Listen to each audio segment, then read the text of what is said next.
Ballot పేపర్లో serial number 2కు ఎదురుగా మొదటి ప్రాధాన్యత ఓటేయండి అన్న. పోయినసారి ఓటేసిరు సోదరులు చాలా మంది. తీన్మార్ మల్లన్న అంటే ప్రేమతోటి జై మల్లన్న అని రాసి పేరు దాని మీద. ఇట్లా 20,000 ఓట్లు పోయినాయి ప్రసాద్, 20,000 ఓట్లు పోయినాయి. ఇట్లా మనం ఓడిపోయింది 6,000తో. ఒక ఆయన రక్తంతో పొట్టే పెట్టిపోయింది.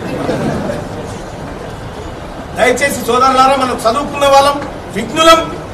1 నెంబర్ వేసి సీరియల్ నెంబర్ 2లో ఎదురుగా 1 నెంబర్ వేసి ఆ డబ్బాలో వేసేయండి అన్న. ఇక రెండో ఆప్షన్ కట్టి పరిస్థితుల్లో పోకండి. మీరు ఎంత నిబద్ధతతోని ఎంత పకడ్బందీగా ఓటేసి గెలిపిస్తారో నేను అంతకు రెట్టించిన పకడ్బందీగా మీ పాద సేవ చేసుకోవడానికి సిద్ధంగా ఉన్నానని చెప్పి అందరికి తెలియజేస్తున్నాను. ఒక్కసారి ఇంటికి పోయి పోటీ చేస్తున్న అభ్యర్థుల జాబితా చూసుకోండి అన్న. ఎవరెవరు పోటీ చేస్తా ఉన్నారని రాసుకోండి. ఇవాళ బీజేపీ ఆయన వస్తాడు.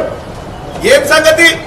ఏడాదికి 2 కోట్ల ఉద్యోగాలు ఇస్తానని మోసం చేసిన నరేంద్ర మోడీ అభ్యర్థి ఓవైపు వస్తా ఉన్నాడు. ఈ అడ్డమైన జీవోలు తీసుకొచ్చి మన జీవితాలతో ఆడుకున్నటువంటి కేసీఆర్ అభ్యర్థి ఇంకోగా ఆయన వస్తా ఉన్నాడు. రాసుకొని ఎవరు ఏం చేసి సమాజానికి అని మీ అంతరాత్మను ఒక్కసారి అడగండి. అంతరాత్మ, నాకు నా ముంగట ఈ 3 అభ్యర్థులు ఉన్నారు, ఇందులో ఎవరికి నేను ఓటేయాలని చెప్పి మీరు అడగండి అన్న. మీ అంతరాత్మ తీన్మార్ మల్లన్న అని చెప్పితేనే తీన్మార్ మల్లన్న ఓటేయమని చెప్పి మీ అందరికి వేడుకుంటా ఉన్నాను. దయచేసి ఒక్క అవకాశం ఇవ్వండి అన్న.